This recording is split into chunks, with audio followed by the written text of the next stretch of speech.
Fala aí, sonhador, fala aí, sonhadora. Eu tenho um recadinho aqui pra você de um novo patrocinador aqui no EmpreendaCast. Eles também ensinam a teoria na prática. Para você dar o seu próximo passo numa pós bacanuda, basta você unir a sua vontade de transformar com conhecimento e a preparação. Lá na pós da Mauá, você cursa Engenharia de Processos, Engenharia de Alimentos, Ciência de Dados, Inteligência Artificial, Engenharia Automotiva, Indústria 4.0 e Automação. Você também faz Engenharia Civil e diversos outros cursos com professores atuantes no mercado e parcerias com empresas admiradas. E olha só, você ainda pode escolher entre especialização, aperfeiçoamento e atualização. Acesse lá mauá.br/pós-graduação e saiba mais como você pode se inscrever. Pós-graduação na Mauá, após que você aplica da teoria à prática. Valeu!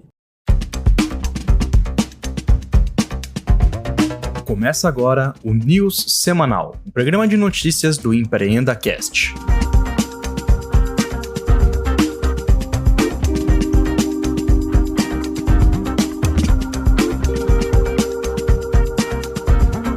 Fala galera do EmpreendaCast, tudo certo? Mais uma News Semanal chegando. Quem tá comigo aqui é o Pietro. E eu já adianto, Pietro, que hoje tem coisa, viu? Por mim dá pra fazer um episódio de 1h30 aqui. Puta que pariu. Semana cheia. Acho que foi a semana mais cheia que a gente teve desde que a gente começou a fazer o podcast. Foi treta pra todo lado. Você que é startupeiro e gosta de rinha de startupeiro, essa semana você ficou feliz. Teve aquisição. Cara, teve de tudo essa semana. E a gente fazendo a pauta aqui, um mandava uma notícia e, putz, essa tem que entrar. Aí depois tinha outro que, não, essa aqui tem que entrar também. Então a gente fez quase dá pra fazer um livro aqui de coisa que a gente vai falar hoje. Vai ser uma leitura dinâmica hoje, praticamente. Só pra falar rapidinho o que é que a gente vai ter, tem Open Bank e Banco Central, tem muitos e muitos bilhões e milhões investidos aí em startups. Tem novo unicórnio. Vamos falar da compra da Salesforce comprando a Slack. Tem treta também com Salesforce e Slack. Tem treta aqui no Brasil também. Você que acompanhou aí o Instagram e o WhatsApp nos últimos dias. Vamos falar rapidinho dessa treta também. Tem antitrust dos Estados Unidos. Tem Banco Inter. Tem Nubank. Tem Natura. Tem IPO do Ant Group. Tem Apple. Rapaz, eu só tô sentindo falta aqui do TikTok. Mas de resto, todo mundo a gente vai falar hoje. Todas as empresas do mundo, tirando o TikTok, vão ser citadas na News Semanal do dia de hoje. Mas antes da gente entrar nas notícias, só pra lembrar, essa semana saiu aquele rap do Spotify, né, que é a retrospectiva, né, quem ouviu o quê, você descobriu que você escuta mais Taylor Swift do que você esperava, aquela semana bem legal que tá todo mundo compartilhando. Queria agradecer todo mundo que compartilhou aí, que tá ouvindo o EmpreendaCast, muita gente marcando o EmpreendaCast lá no top 5, né, dos podcasts. Então, brigadão aí, pessoal. Muita gente elogiando a News Semanal também. Então, super legal que vocês estão curtindo. Como a gente sempre fala, mandem sugestões, mandem mensagens lá no grupo do Telegram. A gente tá sempre vendo. Nem sempre dá para responder na hora, mas, né, porque a gente tem que trabalhar, tem os boletos para pagar, mas, né, sempre que possível a gente tá interagindo por lá também. E quem não postou ainda, vai lá, marca o EmpreendaCast, marca o Gustavo também, que ele reposta todo mundo, dá uma audiência legal aí pra galera. Beleza? Então, vamos lá. Você aí que tá lavando louça, limpando a casa, fazendo aquela faxina enquanto escuta o EmpreendaCast, eu tenho uma dica especial da nossa patrocinadora. Para você que tá nessa situação, meu amigo, você precisa conhecer a Ive. São produtos naturais que têm um cheiro maravilhoso, não fazem mal à saúde e vêm em cápsulas para economizar plástico. Ou seja, a Ive é amiga da natureza. Sim, tudo entregue na sua casa mensalmente por assinatura. Na boa, não sei como ninguém tinha pensado nisso antes. Usa lá o cupom EmpreendaIve e pega o seu descontinho. Ive que é yvybrasil.com. Acessa lá e prestigia essa patrocinadora que é uma linda. Primeira notícia, a gente já começa juntando duas gigantes, né? Que é o Itaú migrando a sua estrutura para a AWS e acelerando o processo de digitalização. Pietro, são dois gigantes, né? Que o Itaú já vem com um movimento de digitalização bem grande nos últimos anos, né? Pensando nos grandes bancos. É quem tem meio que liderado esse caminho. Por que essa mudança para a AWS, né? Mudança para a nuvem, especificamente, ela é tão importante? Essa mudança, Léo, na verdade, ela já acontece. O Itaú ele já tem ali microserviços e serviços não core que estão em AWS. Não é o caso do sistema da agência ou de conta corrente, por exemplo. Isso ainda roda em mainframe. Mas a ideia é migrar tudo para AWS. Não ficou claro exatamente qual que é o tempo disso. Eles falaram que vai ser algo longo. Mas o que foi divulgado é que eles fecharam um contrato de valor não divulgado com a AWS para ir migrando todos todos os seus serviços e isso faz parte da transformação digital do banco. Vai lembrar que o Itaú está trocando de presidente, o Cândido Bracher chegou ali no limite de idade e o Malui, que foi escolhido, ele é um cara que falam lá dentro que ele é super pró-tecnologia. Ele é super novo, né? Super novo. O Bracher ficou no cargo 5 anos só, se não me engano, algo próximo disso. Já tinha quase 60 quando ele foi eleito. Então, é um cara bem mais novo e faz parte do processo ali. Muita gente ainda discute, fala, pô, imagina no dia que a AWS ficou fora do ar, como seria você não conseguir pagar conta, fazer transferência, o que aconteceria com o Itaú, né? Então, ainda é uma coisa que se discute. Não vejo no futuro próximo, assim, nos próximos 2, 3, 4 anos, o core do banco sendo migrado. O Itaú tem uma estrutura gigantesca em Mogi, tem uma outra replicada aqui em São Paulo. E, cara, é muita coisa rodando em mainframe. Mainframe tem uma capacidade absurda. Vai ter uma discussão eterna aí de quem gosta de baixa e alta plataforma. Mas mostra, acho que acima de tudo, esse movimento de tentar inovar do banco. Mas acho que essa é uma notícia menos importante, porque hoje eu fiquei sabendo de outra coisa que rodou nos grupos de WhatsApp, que o Itaú está desativando o sistema de fax. Então você que ainda usava fax, agora você não vai poder mais usar com o Itaú. Não fala isso. Como assim não vai mais ter fax? Tá vendo que o Brasil não pode dar certo? Como é que um banco, em 2020, desativa o sistema de fax? É um absurdo, é um absurdo. Só para fechar essa notícia, né, com certeza é uma parceria super importante, né, de 2 players gigantes, como a gente falou. É um contrato de 10 anos aí, pelo menos. Imagino que vai ser muito mais, que você não faz uma migração dessa para daqui a 10 anos, por mais que seja muito tempo, você mudar tudo de novo, né? É um esforço gigante. Com certeza vai ser um belíssimo trabalho aí, tanto do pessoal do Itaú quanto do AWS. Aproveitar para mandar um abraço pro Léo Granja, que foi entrevistado aqui do Empreenda Cash lá no episódio, acho que 15, 16, tá na AWS hoje. Abraço aí pro pessoal. Seguindo aqui, né, a gente viu toda a novela aí do Banco Central, né, e do governo com o Pix, do vai, não vai, cancela, não cancela. E depois do Pix lançado, a gente volta para a novela de cancela ou não cancela, adia ou não adia projetos relacionados ao mercado financeiro. Na notícia de hoje é que sim, adia. Hoje sim, o Banco Central adiou a implementação da primeira fase do Open Banking, né, que é o sistema financeiro aberto. Ia ser em novembro desse ano, ficou para fevereiro de 2021, o início, né, da primeira fase. E o prazo final de conclusão, que seria em outubro de 2021, ficou para 15 de dezembro de 2021. Eu aposto que vão atrasar de novo em algum momento. Mas deixa o Pietro aí, que é especialista no assunto, falar melhor do que eu. Sabe aquele trabalho em grupo de colégio que você fica postergando e aí vai chegando na data, você vai pra professora e fala, professora, o trabalho é muito longo, foi pouco tempo? Igual.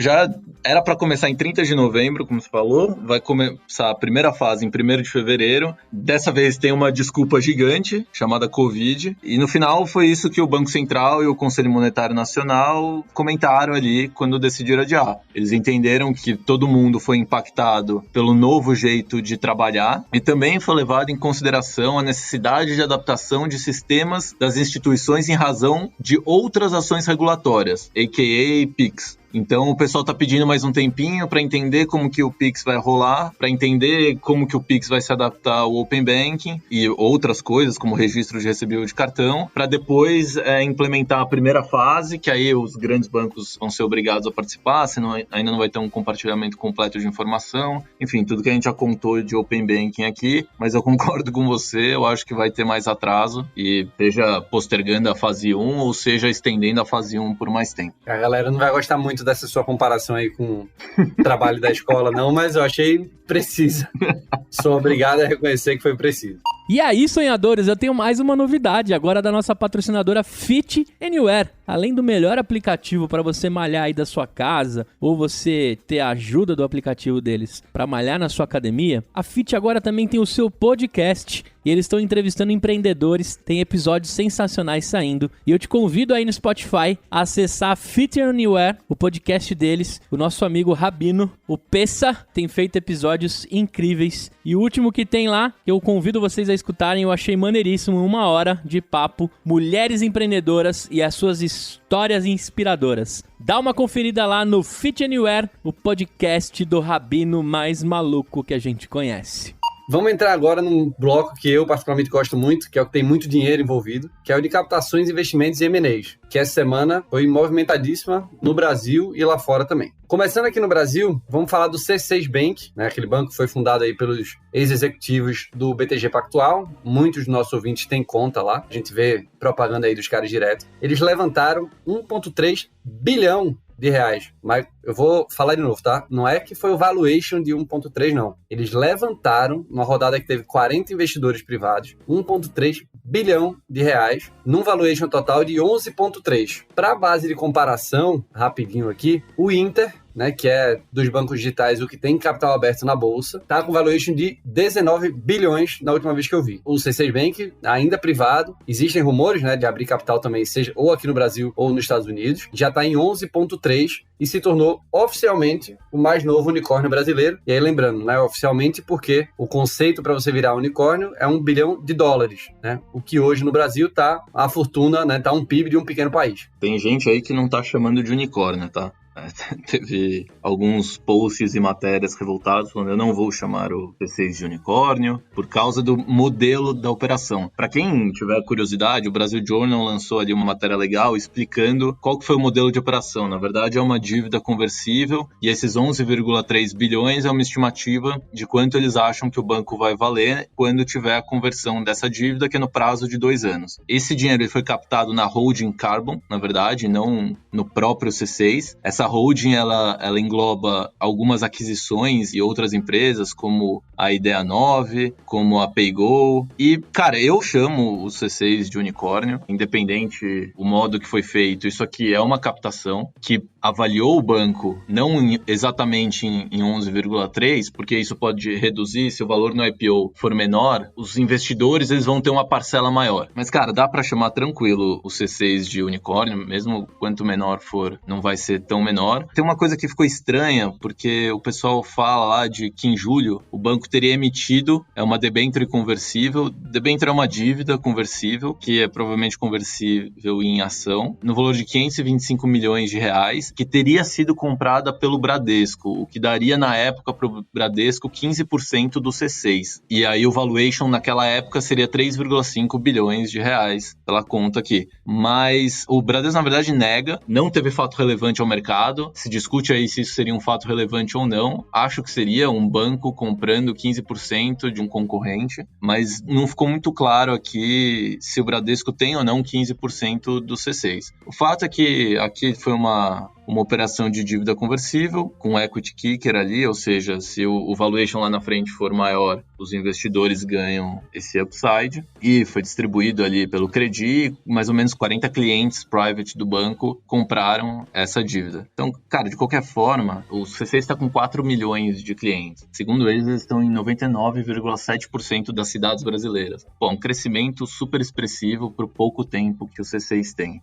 É realmente impressionante. Vamos ver como é que eles vão usar esse 1,3 bilhão aí, que dá para dar um gásinho, hein? Dá para pagar uns boletos aí por uns meses. Vamos seguir, mas assim, depois de 1,3 bilhão de reais, essa notícia aqui, acho que sai na margem de erro, né? É o troco.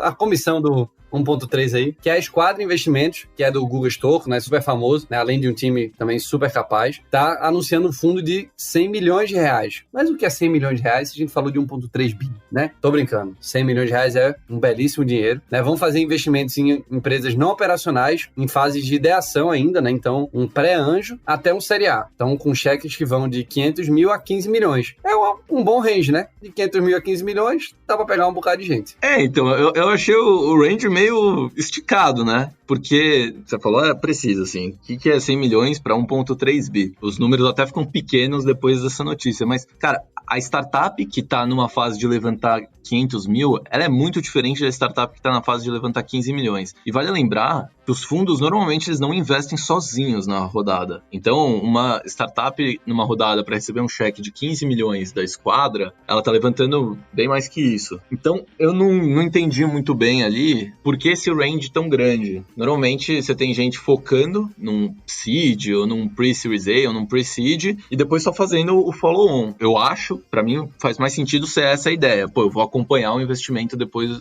em quem eu já investi lá atrás. O processo de você olhar uma startup Series Series A para investir é totalmente diferente do processo para você investir 500 mil, que hoje no Brasil é pre-seed isso, não é nem seed. Mas, cara, acho que mais importante do que o fundo aqui em si é mostrar que estão surgindo vários fundos. A gente já falou de vários de corporate venture, agora mais gente levantando, o Alexia também acabou de fazer seu primeiro investimento. Então mostra que cada vez mais a gente vai ter não só capital disponível, porque isso já vinha acontecendo, mas uma diversificação de onde você pode buscar capital. Se você olhar nos Estados Unidos, a indústria de fundos tem muitos fundos. Aqui no Brasil a gente tem pouco. Você fala, mas não tem. Se você for olhar nos mapeamentos, tem mais de 100 fundos. É verdade e não é verdade, porque você tem mais de 100 fundos, mas você não tem mais de 100 fundos ativos e que tem bala para investir. Então, acho que a notícia ela é super positiva para o mercado. A gente tem um problema aqui no Brasil, ali de você passar do investidor anjo para o investidor institucional. É um gap muito grande, que a startup está meio que no meio de um caminho onde ela não chegou num porte para receber um seed de fundos e também começa a ficar um pouco caro para investidores anjo. Isso está começando a ser preenchido. A própria Canary atua bem nessa etapa. Você tem family offices entrando agora para atuar nessa etapa, anjos com mais poder de fogo. Então, é uma composição boa que está melhorando bastante. Se olhar comparado a 2017, quando a gente começou a Fisher, 2016, quando a gente criou a primeira startup, o mercado está totalmente diferente, com muito mais capital disponível.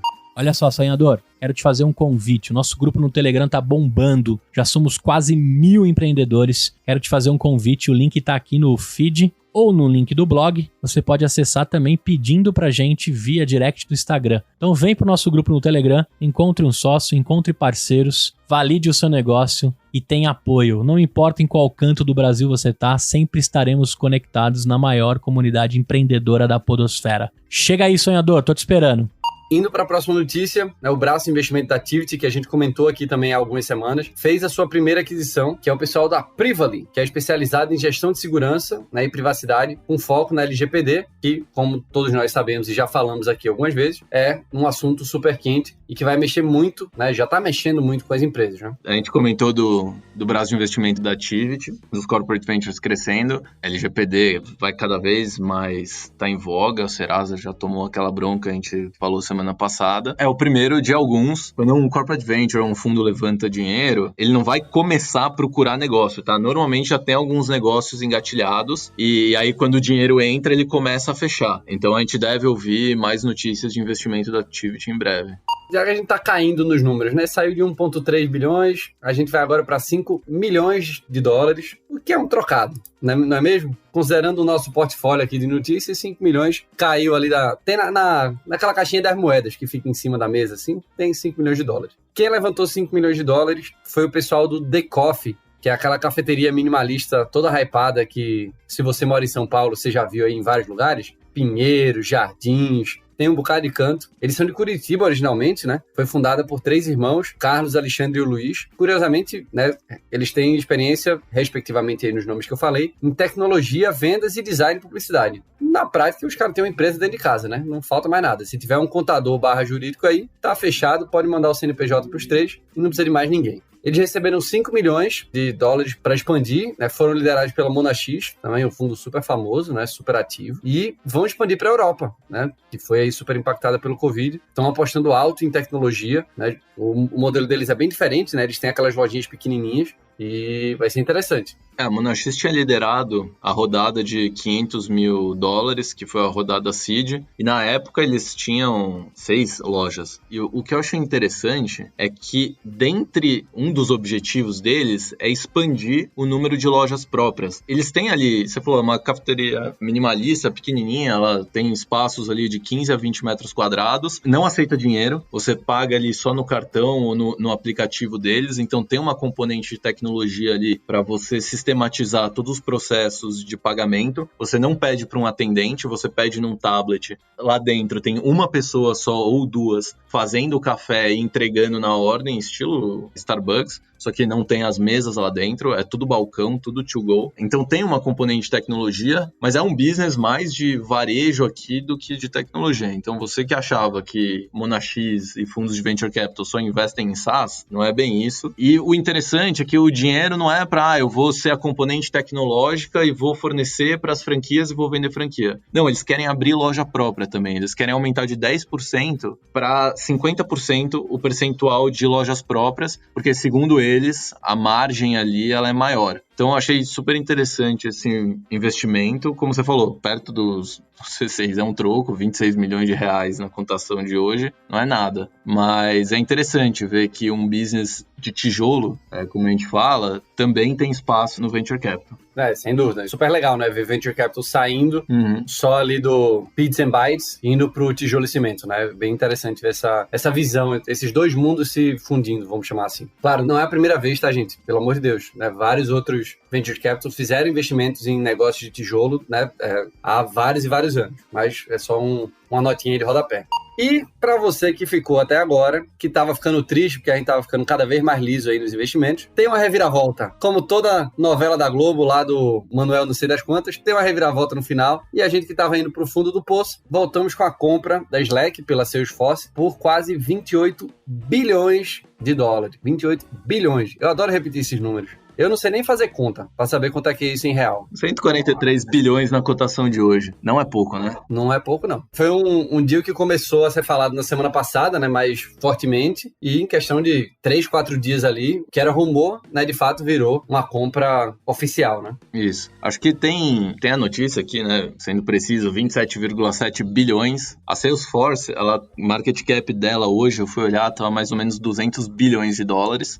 Então, super expressivo. Uma receita anual de mais de 20 bilhões de dólares. Então, a receita de um ano praticamente compra o Slack. O interessante é que se a gente olhar o Slack, quando teve o IPO, ele valia perto de 20, mais ou menos uns 17. E 2 anos atrás, em 2018, quando foi a última rodada privada, quando ainda tinha capital fechado, o Slack tinha sido avaliado em 7 bilhões de dólares. Então, ele quadruplicou o valor dele em 2 anos. E já não valia pouco. Mas acho que o interessante falar aqui é que o Slack vinha sofrendo uma pressão grande da Microsoft por causa do Teams. Eles foram evoluindo muito o Microsoft Teams ali, o produto da Microsoft, que muitos já devem ter feito videoconferência e com eles, principalmente se você for de grande empresa. Eles estavam desenvolvendo novas funcionalidades e colocando uma pressão grande. O conjunto de ferramentas da Microsoft colocando uma pressão grande no Slack, que o Slack sozinho seria difícil conseguir combater. Quando você junta Salesforce e Slack, que é mais conhecido pelo CRM, mas tem um monte de software lá dentro, você cria um player diferente. Mais ou menos, em outras proporções, em outro mercado, o que está acontecendo com Stone e Lynx. Você está criando novos bichos para serem competidores diretos de quem ainda não era ou com uma vantagem competitiva. Então o deal é super interessante. O CEO da Salesforce falou que esse é um match perfeito entre o Slack e o Salesforce, tanto em termos de cliente quanto em termos de oferta de produto. Mas tem uma coisa interessante, porque o Slack era um dos exemplos do pessoal lá nos Estados Unidos, quando a gente comentou de antitrust, de monopólios. O pessoal que fala que não tem monopólio, um dos exemplos era justamente o Slack. O pessoal fala, não, tá vendo como não tem monopólio? O Slack, que era um pessoal que começou há pouco tempo, conseguiu virar uma empresa bilionária e ser relevante e incomodar empresas grandes como a Microsoft. E agora o Slack... Errou! E agora o Slack está sendo comprado pela Salesforce. Vale ressaltar, esse deal ele ainda depende da aprovação dos reguladores e do go-ahead ali, do sim formal dos shareholders da Slack. O deal vai acontecer por parte da Slack, porque 55% do capital votante já deu sim e apoia a operação, mas acho que o principal ponto aqui é dos reguladores, porque, de novo, ele era o principal exemplo de não existe monopólio e, cara, como fica isso agora? A Salesforce virou um competidor a nível de Microsoft, Alphabet, é meio que a prova de que se você crescer muito e começar a incomodar, alguém vai te comprar. Então, cara, eu tô ansioso para ver, primeiro, a decisão do regulador, se deixa ou não o deal acontecer no final, e segundo, como as conversas de monopólio vão continuar depois disso. E uma coisa curiosa aqui do Slack, né, que hoje hoje está sendo comprado aí por quase 28 bilhões, é que ele, na verdade, é fruto de um produto que deu errado. O Slack era uma ferramenta de comunicação do Glitch, foi um jogo desenvolvido pelo CEO do Slack hoje, né, pelo fundador do Slack, só que o jogo não deu em nada, né, o jogo foi um fracasso, só que os desenvolvedores, né, e o time que trabalhava gostava tanto da ferramenta de comunicação interna que eles tinham desenvolvido, que não foi desenvolvida para ser um produto, né, para o mercado, que quando o Glitch faliu, eles disseram, por que a gente não continua trabalhando aqui no Slack? É tão legal, todo mundo gosta tanto. E aí foi que o Slack virou um produto de fato e começou sua jornada, que, né, tá passando por um momento super importante agora. Mas olha aí, ó, quando alguém disser para você que pivotar é ruim, que pivotar significa que você faliu, você manda o cara bosta e dá o exemplo do Slack, que é uma história, né, de turnover aí realmente super importante. E sabe o que é legal, Léo, disso? Quando o pessoal do Slack lá estava construindo o Glitch, eles levantaram dinheiro com o investidor, aí no meio da jornada, eles tinham gasto mais ou menos metade do que eles levantaram. Eles viram que o produto não ia pra frente e foram falar com os investidores e falaram, ó, não vai rolar, isso aqui nunca vai crescer do jeito que a gente falou que ia crescer, a gente quer devolver o dinheiro pra vocês. E aí os investidores eram falar, porra, vocês são um time bom, isso aqui devolver pra mim não tem uso nenhum, eu colocar isso de volta no caixa, é pouco dinheiro, cara, faz alguma coisa com isso. E aí que eles tiveram o primeiro capital pra começar o Slack. Você que tá ouvindo a gente aqui e gosta de podcast, tem um podcast muito legal que chama How I Built This, que é do Guy Ross, um podcast americano da NPR, e tem uma entrevista com o fundador do Slack e ele conta essa história inteira. Vale muito a pena ouvir. O podcast, de forma geral, é muito legal, entrevista vários empreendedores, e esse é um dos melhores episódios, e você que se interessa um pouco pela história do Slack, vale a pena ouvir esse. Bom, uma coisa é certa, temos notícias garantidas para as próximas semanas. E, Léo, só completando aqui nas coisas antitrust ainda, essa semana o deal da Visa para a Plaid, que era uma startup de software de pagamento, foi barrado, tá? Não é que foi barrado, não vai acontecer, mas ele foi pausado, porque segundo os reguladores, a Visa, que já é um monopólio, estaria comprando um concorrente. A Visa fala que o Departamento de Justiça afirmar isso, ele não entendeu o que a Plaid faz. A Visa fala, pô, eu sou uma bandeira, a Plaid é um software de pagamento, mas por enquanto o deal tá suspenso. Bom, e chegando aqui no final, em ritmo de Fórmula 1, rapidão aí pra gente fechar o tempo cravado, temos Nubank e Natura, os dois anunciando essa semana, né, soluções relacionadas à saúde e seguro. Né? O Nubank lançou um seguro de vida, né, a partir de R$9, e a Natura lançou uma solução de desconto, né, em exames aí para as suas consultoras. Né? Tem uma força aí gigantesca, né? Uma quantidade de consultoras gigantesca pelo Brasil. Você que ouviu a gente faz tempo, surpresa nenhuma, Nubank lançar novos produtos, parte do caminho natural deles de lançar mais coisa para a base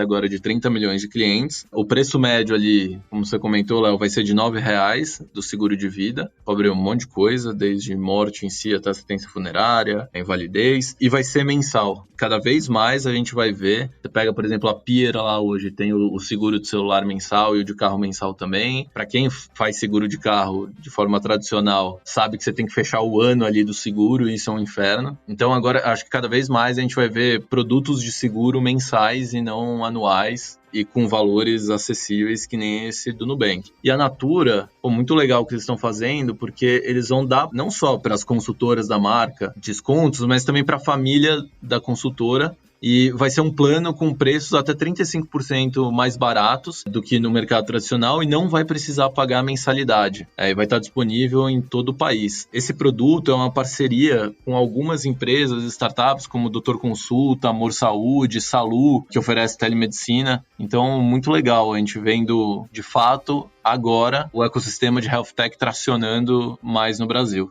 E por falar em Natura, eu vou pegar o gancho para falar de treta, porque vocês sabem que eu adoro treta. Sabia que você não ia passar sem a treta, né? Ah, não ia. Eu comecei essa news semanal só para falar disso, o resto foi só detalhe. Não, tô brincando, gente. Mas, ó, Natura, né, a gente anunciou aqui recentemente que comprou a Singu, né, do Thales Gomes, foi fundador do Easy Taxi. 99, não, desculpa, Easy Taxi. Rolou uma treta aí essa semana com o Ryan Santos, né, que é um cara super polêmico, influencer aí do mundo de startup, dinheiro, curso online e assim por diante, que afirma faturar em média R$1 milhão por mês. Não fui checar para ver se é verdade, mas ele falou que a Singu é uma farsa. Né? Disse que entrou em contato com o RI, né, o Relações com Investidores da Natura, que tem capital aberto, teve acesso ao balanço da Singu e que aparentemente a Singu, no seu melhor mês, faturou 50 mil reais. E aí, né, ele fez um expose aí no Instagram, falando algumas coisas, né, e criticando a jornada da Singu, né, falando sobre empreendedorismo de palco e que é um absurdo isso, parará, parará. Bom, era só isso que eu queria dizer. Não vou dizer quem tá certo e quem tá errado, até porque eu não sei, né, não tenho nada a ver nem com a Natura, nem com a Singu, nem conheço direito o Ryan, nem conheço o Thales, mas é isso. Treta tá aí. Se você acompanha algum dos dois no Instagram, você viu no que é que deu. Grupo de WhatsApp também de startup, foi mensagem pra cima e pra baixo, nego mandando print de um grupo pro outro. É uma confusão. Foi uma cachorrada. E deixou em segundo plano a outra treta que teve, que foi muito menor, né? Da Natália Arcuri, que numa entrevista ali com o Estadão, ela acabou falando mal de... Não falando mal, mas ela falou que investir com um gerente ou agente autônomo não é o melhor jeito de investir. Os agentes autônomos ficaram putíssimos. Teve uma briguinha ali no começo da semana, nas redes sociais, e aí veio essa enxurrada de Ryan Santos, Thales Gomes, Singu, Natura, e agitou a semana esses dias. Coitada, Natália Arcuri. Quer dizer, coitada não, pra ela que bom, né? Que a polêmica passou despercebido e segue a vida aí que com Natura, Singu e Ryan Santos. Vamos ver no que é que vai dar. Bafo, amigos. Bafo, bafo, bafo. Bom, e para fechar, que a gente já estourou o nosso tempo aqui mais do que estava planejado, temos o marketplace do Banco Inter, né, que eles estão vendendo vários tipos de serviço, eles querem se tornar de fato um super app financeiro e de varejo, né? Bateu o seu primeiro bilhão de vendas, milhão não, tá, gente? Bilhão com B, P de bola e bilhão mesmo. Muito dinheiro no marketplace do Banco Inter. Com certeza tem muita coisa para crescer ainda. É super legal que o Banco Inter chegou nessa marca, né, tão representativa. Com certeza tem muita coisa aí para rolar. A GM, vocês lembram também das últimas semanas, né? A gente comentou que eles iam investir na Nikola, que não é a Tesla do Elon Musk, mas a Nikola é uma empresa também de carros elétricos. A GM anunciou que não vai mais investir na Nikola, e aí as ações despencaram, né? Foi, voltou. Se você ouviu aí as últimas news semanais também, viu que, né, que a Nikola teve treta, que anunciou uma coisa que não era, e aí a ação subia, a ação caía, uma confusão desgraçada. Outras duas notícias também bem importantes que a gente falou aqui há 1 ou 2 semanas. Primeiro que é o IPO do Ant Group, né, que estava previsto para ser o maior IPO do mundo, não deve acontecer antes de 2022, né? Lembrando que ia acontecer ainda agora em 2020, mudou tudo, o governo chinês chamou o Jack Ma, deu uma enquadrada nele, disse que não era assim, que o parquinho era deles, que a bola era deles, eles que mandavam nas coisas e botavam a regra, e agora parece que vai para 2022, né, Pedro? É isso mesmo. Jack Ma tomou uma enquadrada lá do governo, o governo não quer ninguém com muito poder, e o IPO que já estava com preço estabelecido, tudo fechado, não vai acontecer ano que vem. O governo colocou meio que umas imposições de que a Ant Group tinha que fazer uma porrada de mudança para atender regulação, coisa que não dá para fazer num curto prazo, mas lá só acontece a IPO se o governo quiser, e se o governo quiser também faz esse ano ainda, se não quiser não faz em 2021, se quiser não faz nunca. Cara, quem perde isso no final, acho que é a confiança do ecossistema, dos investidores que colocaram dinheiro e teriam uma saída agora no IPO. Mas, como você falou, na China a bola é do partido e só joga quem o partido quer.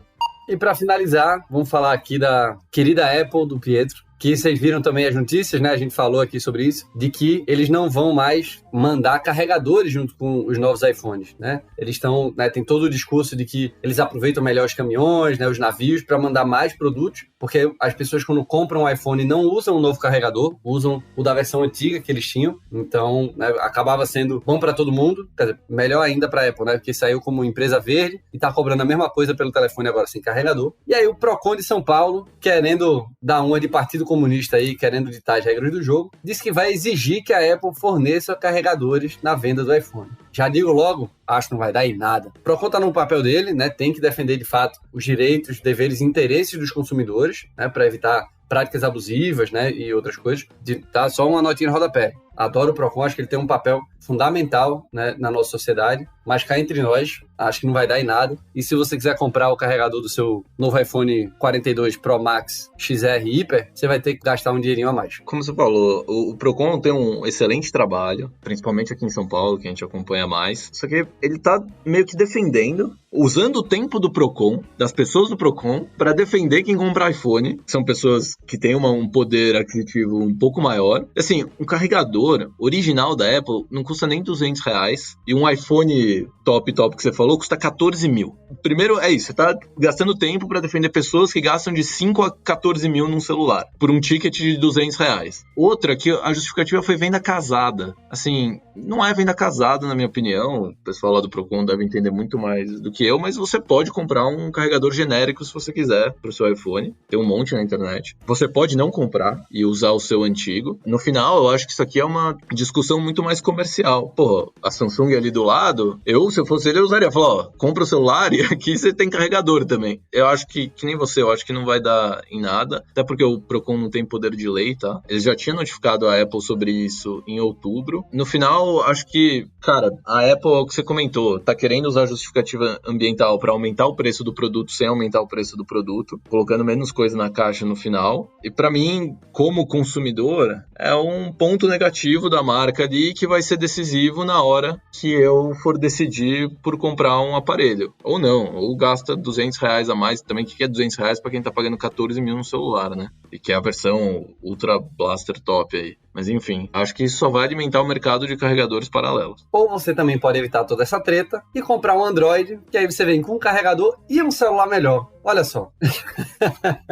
Gente, chegamos no final da news. Lembrando, quem quiser receber por e-mail, vai lá no site da Snack, se cadastra, né? O pessoal manda tudo bonitinho pra vocês. Volta aqui no feed do EmpreendaCast, tem entrevista, tem mesa redonda, tem pílula, tem as outras news também, se você quiser ouvir. A gente fez algumas referências, né, notícias passadas, então fica à vontade. Lá no site da Snack tem uma cacetada de informação também, né, vários estudos, vários reportes, várias notícias, além do que a gente fala aqui, então as coisas se complementam. E é isso, fechamos o Anil Semanal com bastante coisa, passamos aí dos 30 minutinhos que a gente costuma fazer, mas foi por um bom motivo. Essa semana foi importante, né, teve bastante coisa, e eu tô saindo cansado, bicho. Eu falei tanto aqui, foi tanta coisa que eu fui pensando, que eu tô saindo aqui esbaforido. Tudo bem que eu tô um pouco, né, fora dos exercícios, né? Tô um pouquinho aí sedentário, mas hoje realmente foi puxado. Pietro, brigadão, cara. Obrigado, a semana foi de fato longa. Eu comecei a compartilhar lá no grupo do Telegram algumas notícias que a gente fala aqui. Pô, avisa a gente lá se você quer que a gente também compartilhe as notícias por lá quando elas saem, depois a gente resume aqui. Se a gente coloca as notícias que a gente fala aqui depois que sair lá no grupo do Telegram. A gente faz, como o Léo falou no começo, a gente faz isso aqui pra vocês. Obrigado, Pietro. Até semana que vem. Pessoal, obrigado mais uma vez e tchau!